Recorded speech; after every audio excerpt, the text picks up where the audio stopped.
La plus grande de nos richesses ne se mesure pas en millions. Nous vous faisons découvrir des ovnis pour vous permettre d'en devenir un, vous aussi. Sportifs, entrepreneurs, artistes, ils nous partagent chaque semaine leurs récits de véritables trésors d'informations.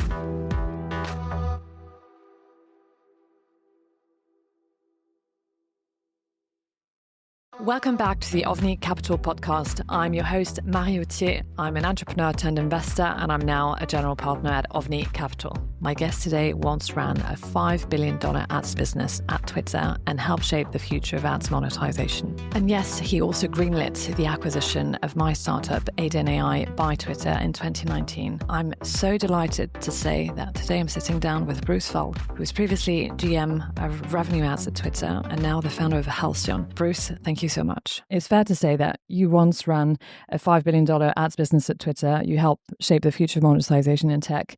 You also held a number of positions at Google and BrightRoll, and now you're back to being a founder. So I want to talk about all those things, starting with where it all started. So Bruce, you were born and raised in South Africa. Yeah. Can you just go back to the 90s and tell me about what drove that decision from you to move over here? Yeah, I was born in South Africa in 1971, grew up in Johannesburg, ended up at Stellenbosch, which is where my dad had studied. My dad had actually passed away when I was 13, and his desire was for me to go to Stellenbosch. Incredible university. I stumbled into computer science. My mom had said to me, just whatever you do something with computers. I went and looked at the class list, and there was a thing called Rekenaarwetenskap, because it's an Afrikaans university. Rekenaarwetenskap translates to calculator science, but that was computer science. And so I wasn't like a computer kid, you know what I mean? I had very little exposure to computers at that time, but I liked physics and maths and whatnot. So I just took a shine to computer science. I never really felt like I was as good. I felt like I was in a class with a bunch of people that were so much smarter than me, but I was fascinated and did 3 years of that. A friend of mine had come over a couple years earlier to do a travel, like a student exchange travel thing, where kids from the Southern Hemisphere come to Northern Hemisphere ski resorts because we're summertime labor. In other words, our summertime is the US winter. And he was like, you got to do this. So I came to Sugar Bowl, worked at Sugar Bowl for a season. And at the end of the season, I just didn't want to go back to South Africa. I wanted to keep exploring. And so nearest town to Sugar Bowl was San Francisco. So I just kind of happened to land in San Francisco in 1994. What was your first job? What's your first exposure to? Well, I was waiting tables at Sugar Bowl, serving chili, and then I got to San Francisco, and I didn't have a visa at that point, and so I went to work at a restaurant called Pizzeria Uno, and tried to look for a job. Couldn't find a job, and eventually I got a job at Wells Fargo in technical support for online banking. Right after Wells Fargo launched wellsfargo.com. Crazy. And in parallel to that, a friend of mine who was an architect had started building websites. He was actually also South African, also at the ski resort. He was interning at an architecture firm and started building websites, and called me up and said, I remember you said something about computer science, and like I'm trying to figure out how to FTP something. And I'm like, I know I can help you with FTP. So I went over to this guy's office, and that was like my first time seeing the web. Like when I studied computer science, the internet was there, but the web was not. It was 1993 I graduated, right? So you were kind of there at the time where everything happened. Yeah, the build up to the dot-com bubble. By pure coincidence, right? So we started building websites, and eventually, like I was like, you know, we started just pitching anyone we could pitch, just like, we'll build your website, basically. And we literally hung up a shingle on Yahoo, and there was a section on Yahoo. Yahoo was browsable at that point. It was a directory, basically. And we just said, Phoenix Pop was the name of the company, hire us to design your website kind of thing. And one thing kind of led to another, basically. So that's how my first company got started. That's crazy. Yeah. How did you go from, so you were a founder then, basically, but it probably wasn't called. I was a founder and CEO when I was 25. That was effectively my first real job. Okay, and how long did that last for? What's your first entrepreneurial 7 years. Okay. Yeah.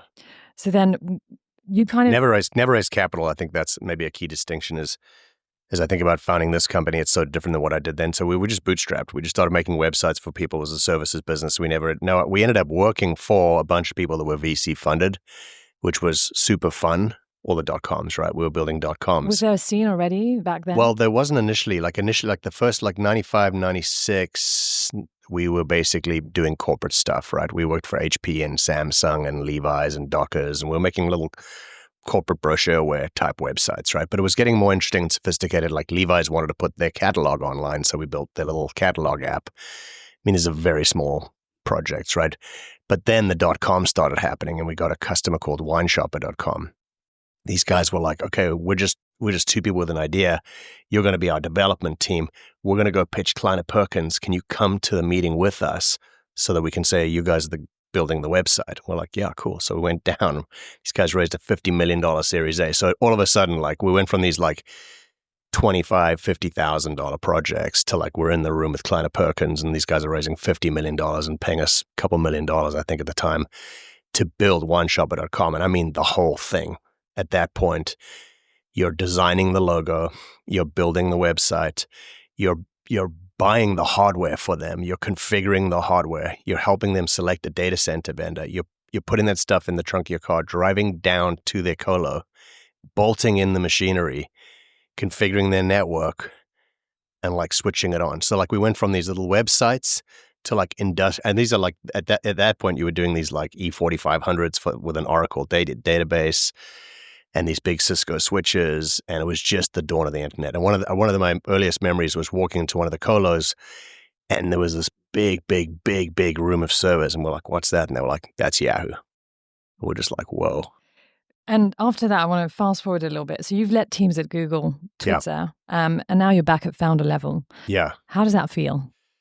Well, it's almost 30 years later, right? Yeah, so I was exactly. 25 then. I'm 54 now. So What's changed? I mean, so many things, but just how does it feel to be, to go everything and nothing? It's weird. It feels so familiar to me. Like I have these moments where it just reminds me of what I felt like back then. Muscle memory. In terms of just like problems and things you worry about and whatever, like just this feeling of like holding it together, pulling it together. But it's just a magical time to build. So I've tried to like get a little bit back in touch. Like at the early days of Phoenix Pop, like I was the developer. Like I wrote all the stuff. I mean, it was very basic shit, right? But I wrote the code, I deployed the stuff.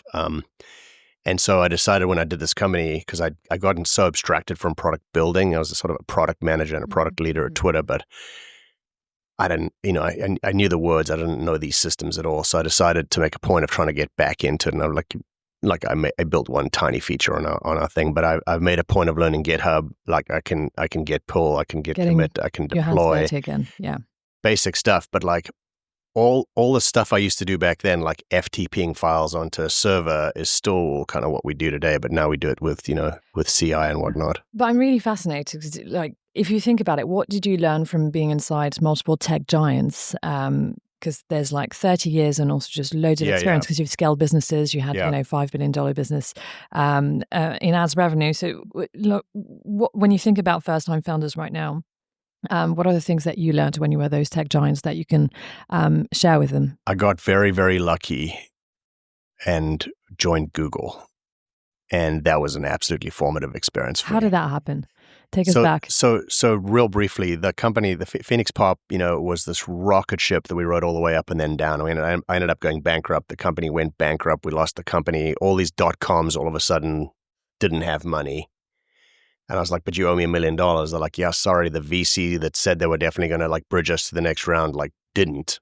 And what you were like in your 30s at that stage? How big was the company? I was like 31. It was like, well, we were 150 people at our peak. So we laid off to like 75 and then we laid off to like 35. And then eventually we like sold the company through like an acqui-hire type deal. And then we got stiffed on that payment because their VC, it was just fucking chaos, right? Like everything fell apart. Then I did another startup in LA that was fun, but failed. I was an early employee. We were building like an electromechanical device for solar concentration, which was actually caused my first foray into energy. So I spent 3 years doing that, 2003 to 2006. And was that clean tech back then? Did you? Yeah, that was clean tech. Yeah, that was clean tech 1.0 as they now call it. That was the original clean tech wipeout. And then I got a call from a friend who was at Google, And she was actually the recruiter from my company. And she's like, you got to come to Google. And she helped me get through the interview process. What was your role? I was product manager. And my 24th interview was with Susan Wojcicki. And Susan looked at me and said, well, you're not a product manager, but I think you could be useful around here. So I'm going to put your resume on file and call you back if something comes up. And I was like devastated, just absolutely. After 24 interviews. Fucking crushed, yeah. At that point, I so badly wanted to go to Google. It was 2005. I just remember like you walked into Google and it was obviously electric. You can imagine, right? This is on the main campus. It's a couple thousand people back then. So in Silicon Valley, just... Yeah, I was like, I got to get into this fucking company. I was dead broke at the time. I was like, I got to get into this company. She called me back 6 months later and 6 months she's later. like, yeah, I got something for you. And I said, well, what do you got? She's like, well, I want you to help us build this thing called TV ads. I'm like, but I don't know anything about TV or anything about ads. And she's like, exactly. Anyone who knows this stuff is going to try to rebuild the old world. We want to like reinvent the world. And she hired me. She took a chance on me. So, and you stayed there for... Yeah. So then I had this wild, amazing ride at Google. Again, very lucky to have, it's just so much luck involved in getting in there. Yeah. And the timing was good.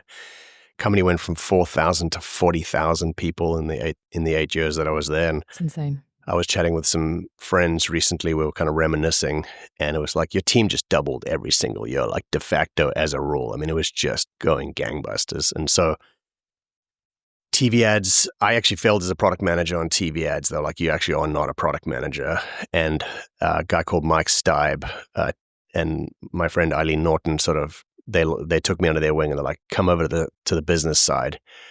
And they had me go be like a general manager of this audio ads business. It really wasn't a general manager role, but like that's how I saw it. So I would always just show up as a CEO because that's all I actually knew how to do because that's what I'd done my first job really in a sense, right?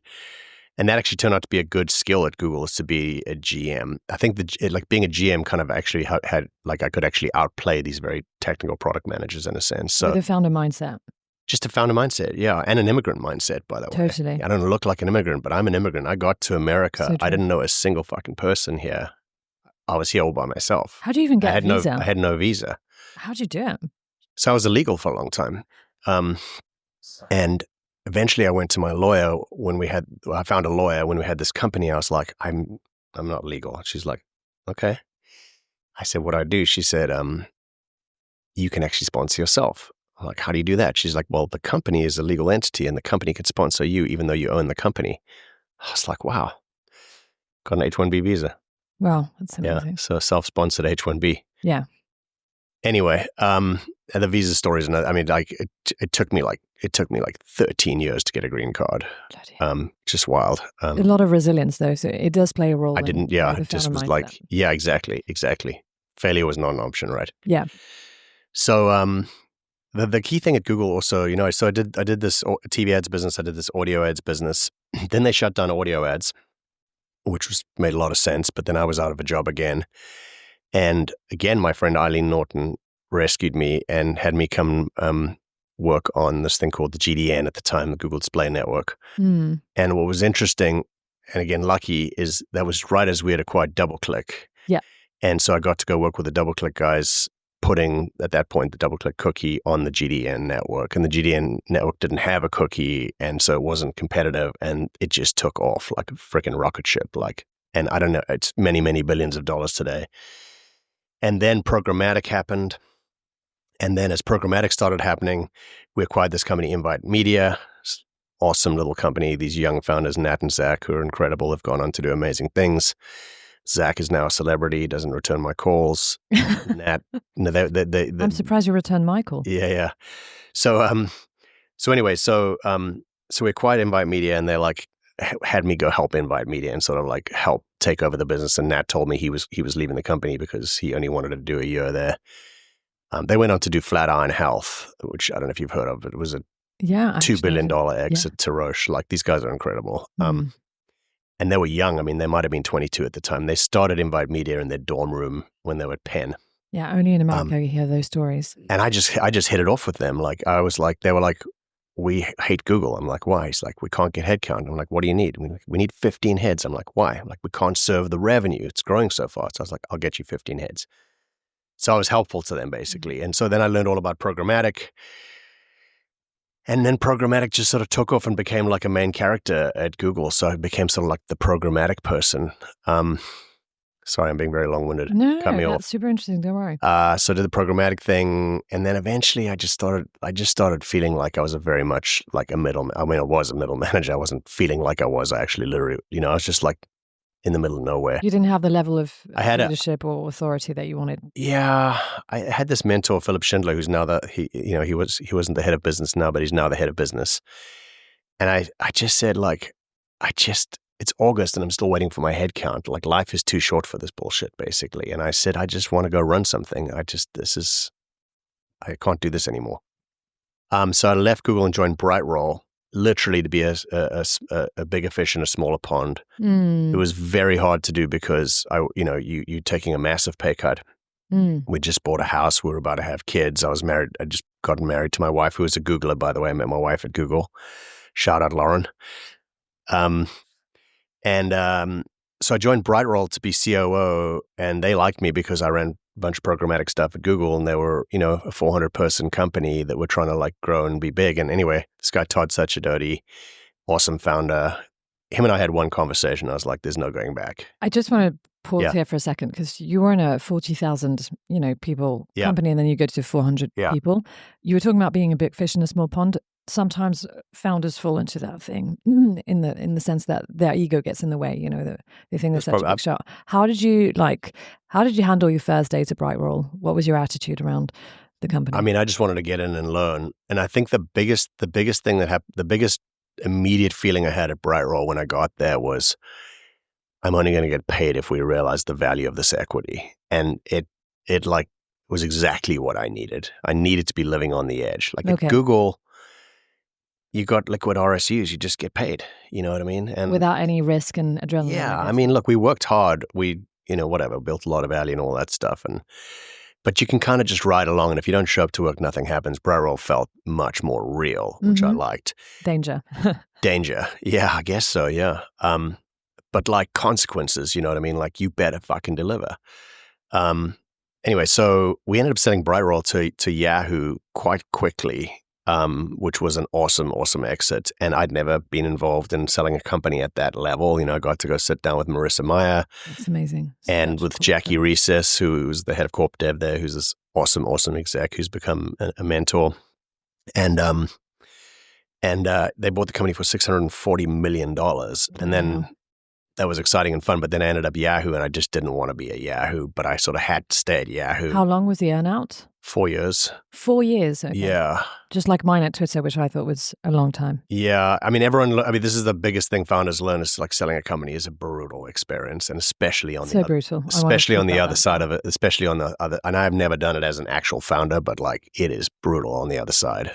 Every founder will tell you that. It's just so difficult because you're sort of imprisoned by these earnouts, which makes sense. The acquiring company obviously like wants Marie around. That's the value, right? But like Marie doesn't necessarily want to be there, but she has to be there because there's money involved, right? So same with golden handcuffs. Same with all of us. Anyway, so I got a call from a recruiter saying, "Hey, Turner's looking for a CEO." I was like, shit, that's what I want to do, but Tell I us can't. what Turn did. Was it Turn was not unlike BrightRoll. It was a DSP. BrightRoll was a DSP and an ad exchange that was video focused, which was clever. Yeah. So DSP is demand side platform. Demand side platform, which is all the way back to what Invite Media was a DSP. So I'd been running, my claim to fame is I don't know how many DSPs I ran, but quite a few, right? So 2011 is when I started at doing the DSP thing by Invite Media, which later becomes DBM. Yeah. By the way, that business, talk about acquisitions, they bought Invite Media for $80 million. Invite Media was doing $100 million top line and maybe $10 million bottom line, right? That business now at Google, I don't know exactly, but like the last I heard, it's doing $15 billion a year. Great acquisition. It's the greatest acquisition of all time. And when you arrived at Turn, you were called in as a professional CEO and you had to reduce the size of the team by 25%. Yeah, so I'd been the COO of BrightRoll. BrightRoll had this good exit. Turn had worked through, I think, a couple CEOs at that time. The founder had left. The other CEO, I guess, didn't work out. And I got a call from a recruiter, and this guy, Jeff Crow, was masterful in recruiting me. And I was like, I cannot walk away from this, Jeff. And he basically sat me down and said, you just told me that this is your dream job. And you're telling me you can't take your dream job over like a little bit of money. I'm like, it's not a little bit of money. It's a lot of money. I'm like, but you will be running Turn. It'll be your company. And that's up to you to make the money. This went on for like 3 or 4 months. And even that did it exactly ever cross your mind? It was exactly 10 years ago. It was like June of 2015 that Jeff was recruiting me, and I started in September of. Were you fine with, some people like to start companies and like to be the co-founders or whatever. Were you fine being a professional CEO? At that time, I really loved the BrightRoll experience. I was like, BrightRoll was high. BrightRoll had a sense of danger, like your choice of words there, but was also de-risked. Mm-hmm. So it was kind of like the right size and shape. I was like, what could they were doing $30 million in EBITDA. I was like, what could possibly go wrong? Yeah. Turns out a lot can fucking go wrong, right? Like that exit was great, but it was so lucky because Yahoo was the last exit on that freeway. There's not been a DSP bought ever since then, except that's not true. I sold Turn. Anyway, so Turn was a very interesting company. They had an awesome product, an awesome engineering team. They were kind of more focused than BrightRoll, but they were sort of old school relative to BrightRoll. What stage were they at? Because I know how much you sold them for to Moby, but I'm just curious, when you arrived, what had they raised this? There was one of the problems, right? So they'd raised an E of $80 million in advance of going public and had raised a total of $150 million of capital, which they'd burned through.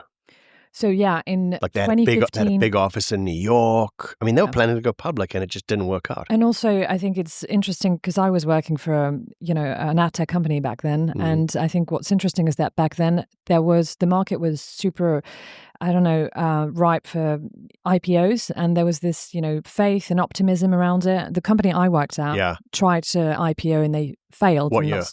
2014. Yeah. 2015 actually, when it didn't work out. It was called Fixu, based in Boston. Right, so same timeline. So Turn had raised $80 million in 2014. They were just going for it, right? They were, and they were just like running out of money. Like they had 3 months of cash left. So I laid off like a quarter of the company within 90 days. And I said to the board, you guys figure out how to put more money in here. I just got here.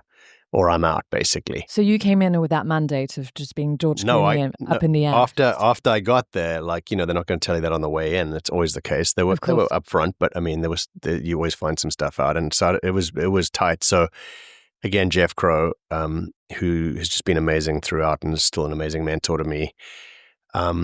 He's like very paternal, I love that. I just called him in. I was like, please, can you just talk to all existing investors and get me $15 million so that we can even have a crack at success here? Otherwise, this thing's going down. And we did that. And then we got approached by Singtel, and they made a good offer. And that was maybe one of my most painful experiences. We got all the way to board approval, and then they came back and said the board didn't approve. I'm like, that doesn't happen. So I'd gotten my management team over the fence at that point. We're getting acquired by Singtel. The offer was $450. Wasn't great, but it was like, fine, let's do this. Like, our business was struggling at the time, and I think that's maybe worth just touching on. There was a company called The Trade Desk. Mm-hmm. Okay.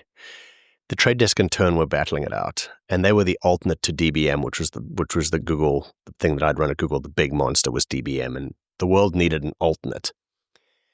And Turn had at a point decided we need to do what Google is doing and go customer direct. We need to go round our agency partners. And the Trade Desk were like, what if we just go to the agencies and swear an allegiance to them? And the agencies were like, cool. We're going to take all Turn's budget and we're going to move it to the Trade Desk. Turn went down. Trade Desk took off. Trade Desk is now worth $50 billion. Turn sold eventually for $325.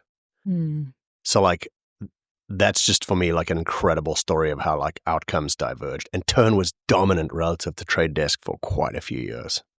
So that's fascinating because we always read the news and, there was an acquisition with a big number and Yeah. people get really mesmerized with that. They don't understand what happens, Yeah, and 325 is not a great outcome if you've raised 150. Absolutely. It was a great outcome under the circumstances. Like we landed the plane, but it was Yeah. So then you moved to Twitter after that. Crazy thing happened, right? So initially the acquisition was, we want you to be the CEO of the combined companies. So Singtel had a company called Amabi. We're going to merge you guys. Bruce, you're going to be the CEO. Then they came back and they're like, you're not going to be CEO anymore. No explanation. I'm like, okay. And you're not going to have a role anymore. I'm like, okay, but I've got to get my team to go join their team when I'm not joining their team. So that was kind of painful. It actually worked out well for me because I got my acceleration and whatever else. And I was out of a job. So I was sitting there kind of bored and stressed and waiting for this deal to close. And I got a call from a recruiter. And the guy's like, Twitter's looking for like a head of ads. We call it a GM role. I'm like, what does a GM role mean? It's like, you run all of product and engineering for ads plus all the things that make revenue at the company. And you'd be reporting to Jack Dorsey. Would you be open to a conversation? I was like, yeah. Why not? I mean, that's like not what if you think about my trajectory was not to go back to like a quote unquote big company, right? So they're like, okay, we're going to connect you with this guy called Omid. And I'm like, wow, Omid. So Omid was this first business hire at Google. He's a big deal. And I talked to Omid. And what did Omid say to me? He said to me, he asked me this very interesting question. He said, are you more like Neil Mohan or Nikesh? And I was like, I'm more like Nikesh, meaning I was more on the business side than the product side. Interesting. And he's like, oh, we're looking for someone like Neil.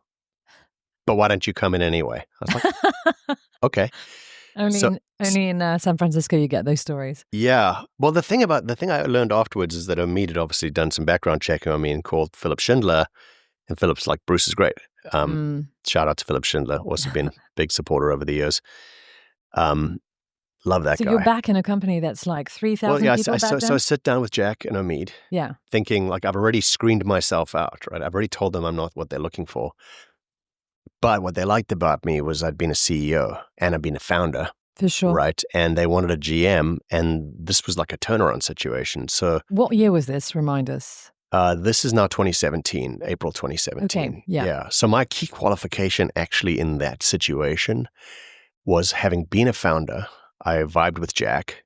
And Jack just came back, right? Jack had been back a year, and Jack at this point had the whole management team had left, and he was in full rebuild mode. I mean, he was hiring all the key roles from scratch again, basically. Yeah, Twitter has a lot of drama before. They tried to sell to Disney at the end of 2016, as I understand. That deal had failed, and now Jack was like stuck with the company. It was supposed to be like a short-term gig, and now he was there as a half-time CEO, full-time, basically, so probably forever. Needed founders around. I didn't know that. I hadn't thought about that, but that was one element. But the bigger element was when they asked me to tell a story about Turn, the whole story was about turning around Turn. And they were like, we needed this guy's a turnaround person. We need someone who's comfortable with chaos. My differentiator at Google, by the way, was I always did the project nobody else wanted to do. Like audio ads was a total bastard child. Nobody wanted to touch it. Said every immigrant, by the way. Yeah, exactly, right? I'm telling you, it's a huge advantage, yeah. Anyway, so... Totally agree. So I ended up at Twitter in this role, and it was unfamiliar territory. Like I'd never run I'd run a big engineering team as the CEO of, but, and I'd been working with engineers for, 25 years at that point, but I'd never run a big, like 400 person product and engineering team, right? I was like, holy shit, this is wild. And anyway, I got the job. They called me, they were like, we love you. I was like, wow, this can't be happening. And then I talked to my, I wasn't sure about whether I should do it or not. I was like, this is not what I want to do. I don't want to go back to a big company. And I also want to talk about the context in which you joined because, Ben Horowitz says you have wartime CEOs and peacetime CEOs, but Twitter wasn't in great shape. They were looking to, exactly to your point, they like your experience as someone who's able to turn around the situation. Yeah. So they're looking for that type of people who can thrive in chaos and turn chaos into success. Yeah, exactly. Yeah, I spent an hour with Jack and Omid. It was just an awesome, super chill. By the way, we're sitting on couches almost exactly like this. Might have been these same fucking couches for all I know because we got these secondhand in the Twitter conference room there. I'd never met Jack. Obviously, it was cool meeting Jack. He was very quiet and he's like, hey, we have a board meeting next week. Can you like come to New York? I know you haven't started yet. I'm sorry, but like, would you be kind enough to come and join for the board meeting? I'm like, fuck yeah, I'll come to the board meeting in New York. And there I was on the management team of Twitter. I just couldn't believe it. Could not believe it, yeah. That's incredible. And about that, so I'm not going to go into too many details because we obviously know that there's NDAs or whatever, but I don't give a fuck about my NDA. Well, in which case, can you tell us, like, I was obviously here, and just to put things into context, thank you so much because you're the one who sponsored the acquisition of Aiden AI, which is my company. And I'm also fascinated because you had a lot of experience selling, a company, being on and also internally just being the one who approves of acquisitions. So you've probably in your career, you've seen like tens of acquisitions. Never bought companies. Well, I'd been loosely involved at Google in buying companies. Like at one point, we were going to buy Criteo when I was at Google. Wow. I was in those conversations. Bloody hell. And Google bought like 1 million companies at that point. We're just buying companies all the time. But this is my first time like, okay, I'm responsible for buying this company, and learned a ton from that experience as well. Well, I come from Europe and we don't have the equivalents of the Googles who just buy a shit ton of companies. Of course, there is an acquisition Even Twitter market. was buying a shit ton of companies. At the time, Twitter had bought so many companies, I was like, please stop buying companies. I hope you didn't say that when we came up. Well, it took a while before we didn't buy anything for a couple of years because I was like, we had bought Telepart and we had bought Mopub and we had bought Gnip. My whole team was freaking acquisitions, and some of them were contentious and not going well, whatnot. Well, as a matter of fact, I can tell you one thing is that I know we arrived in a sort of short window because afterwards COVID hits and there were, some acquisitions, but a lot less activity. Well, you guys, there was nothing much before 2019. For a couple of years, I did nothing, and then I did two. One was right before COVID, and then the other one was our friend Jeff Marshall in Cross Install, which happened like.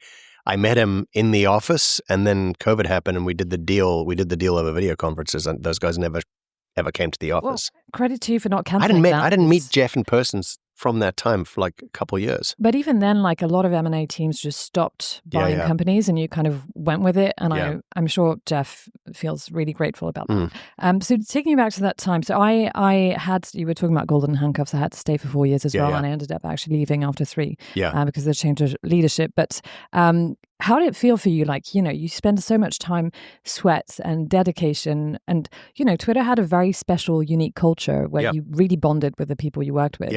And, in May, you got asked to leave before the whole hostile takeover took place. How did that feel for you? Not good. I bet.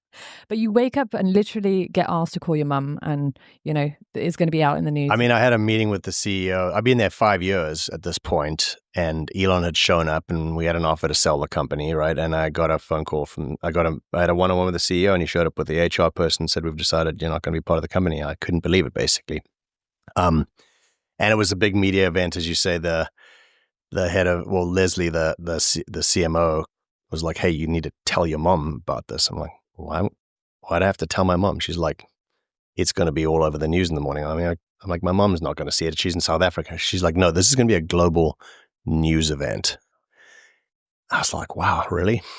And it was a fucking global news event. It was a global news event because Parag had made this move to fire myself and Kayvon after Twitter was just in the news 24/7 because Elon was at that point, like, it was becoming a hostile takeover, right? He was going to buy the company, then not buy the company, and then he started like trashing the company. And right in the middle of that, Parag fires the 2 product leaders who've been the 2 product leaders for like the last 5 years, basically. So anyway, that was kind of crazy. And even if you're used to chaos, I do feel like there is no equivalent. Even I, was struggling to explain the situation as just, an acquired founder, but I can't imagine what it's like for you. How does do people understand the level of violence it is? Even if you had like 30 years of chaos, I'm betting that must have felt quite special. Well, I think the more interesting piece was for me, what was happening up until that point was trying to lead the company through this thing. And I was... You were great, by the way. I remember your leadership just shown really brightly and I think listening to you now, it's because you had so much experience running companies. I was initially excited about Elon buying Twitter. I was like, he's going to give his company a huge kick in the pants. He's technical. He's going to understand the fundamentals. It looked good on paper. He's going to take us private. At that point, I spent, I was like, I'd been watching the SpaceX evolution. I did then, and I still watch all the like SpaceX rocket launches. And I was like, this could be really interesting and exciting and fun, And of course, there were a lot of people on the teams that had a lot of consternation. And basically what I told my teams is like, look, you have a choice to make. When he shows up, you can decide to be part of the company and you can decide not to be part of the company. Some people are going to be down for that adventure.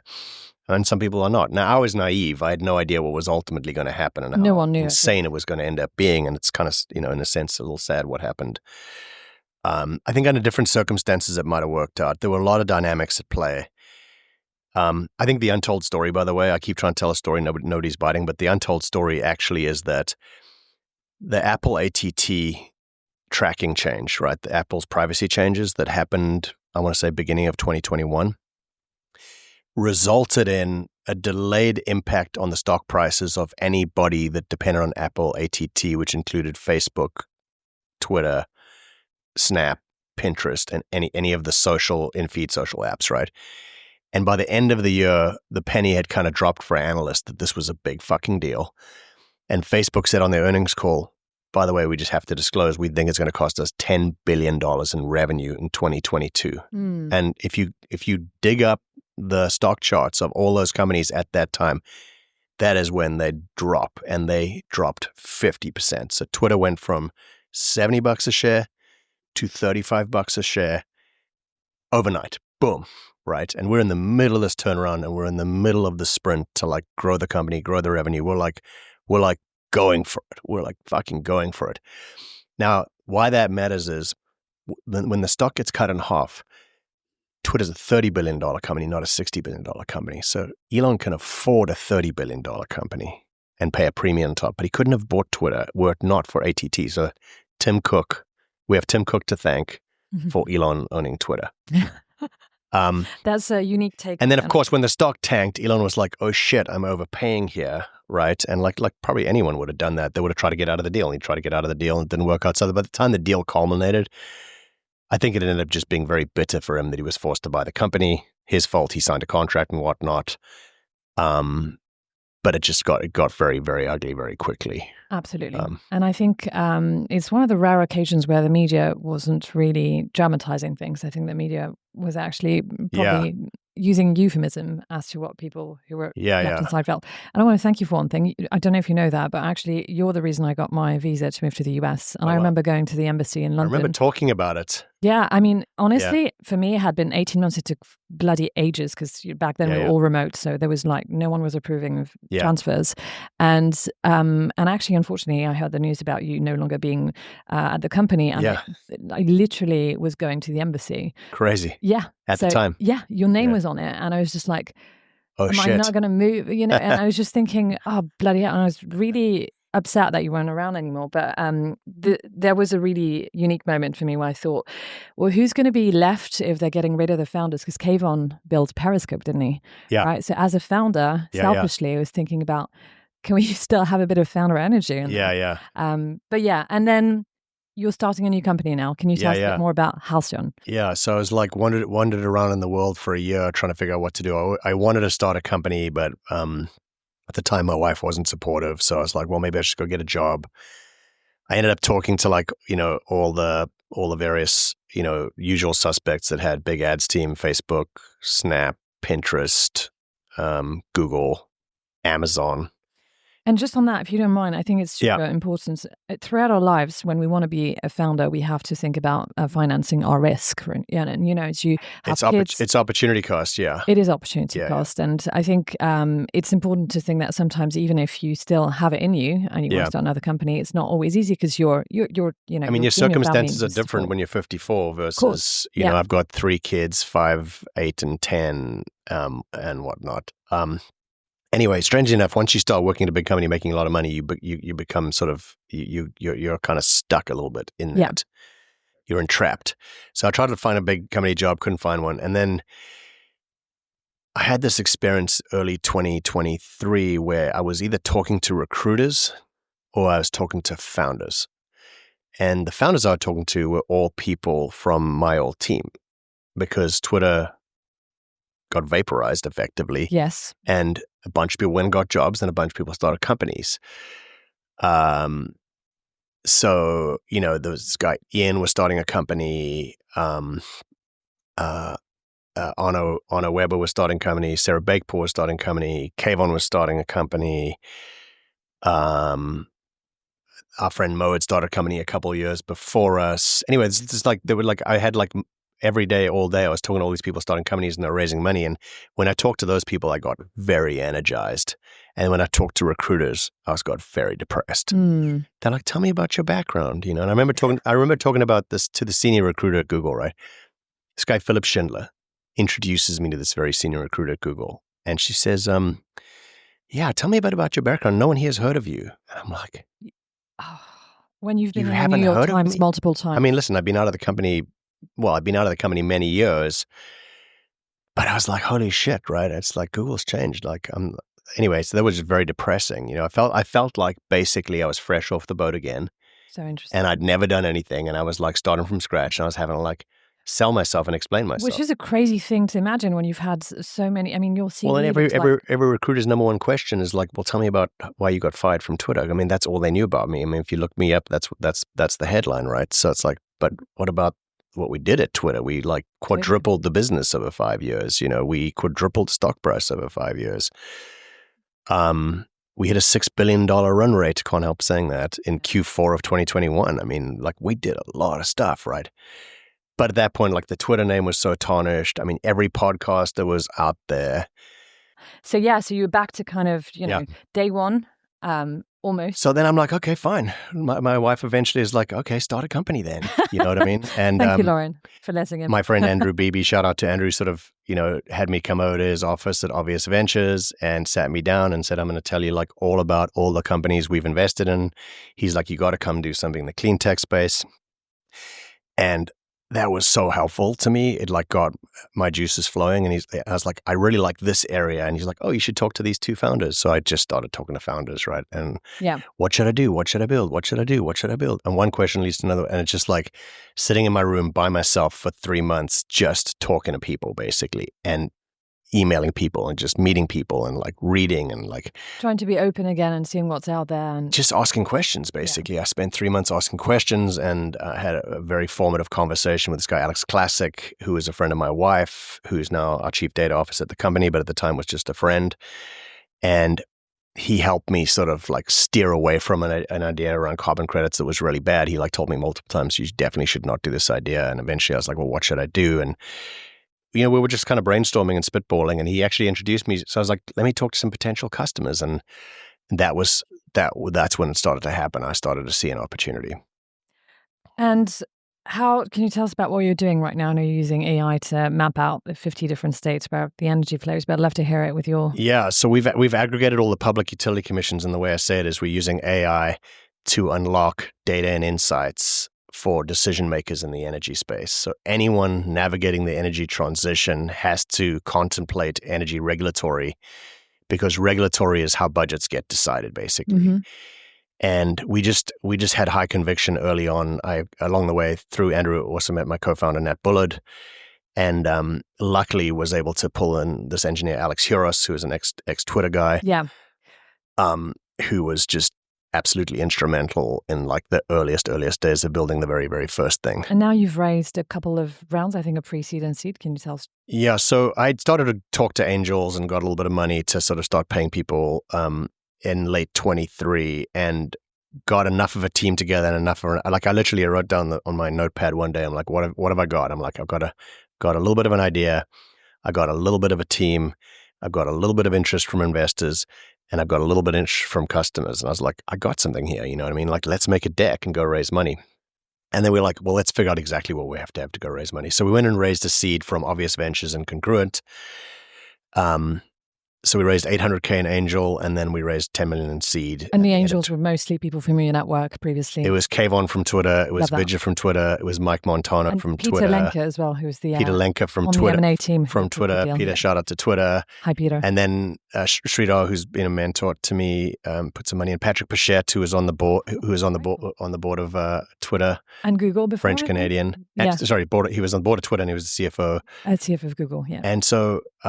I managed to scrape, and we had so little back then, but we had a good team, and this guy Abe from Congruent, who's been really helpful, said to me early on, like at this stage, it's just team and a dream. I'm like, we got a team and we got a dream, You know what I mean? He's like, okay, I think you guys will figure something out. I could talk to you for hours, Bruce, but I'm also conscious that time is money and you're going to get back to work. We're in your beautiful offices, by the way. And I love that you have a lot of furniture that's secondhand from Twitter. So there's a nice link between the two. And I'll switch to rapid fire round. So I do want to ask you a question about what was the hardest? Is it, figuring out the ads business at Twitter or building an AI startup in 2025? The building a startup is like 10,000 times harder than ever joining a company that is going because you have to make something out of nothing, thin air. You know what I mean? Creating anybody momentum. Can do it. All you have to do is come up with a name for a company, make an LLC, and try to come up with something that you can build that the world needs. But that is the hard part, right? And my CTO, Alex, says it really well, which is like, if you can tell me the customer problem, I can engineer a solution. You have to go out into the world and find an unsolved problem. It's got to be a big enough problem that, like, if you solve it, they will actually give you money, even though they're giving a lot of other people some of their money. It's got to be that good. It's that simple. I love that. It's not complicated, right? It's very simple, but it's not easy. I'll add something at the stage of your career. Yeah. I think you need to also destroy your ego. Big time. Which isn't that easy, and you've done it multiple times. So credit to you for doing that. I had to fail.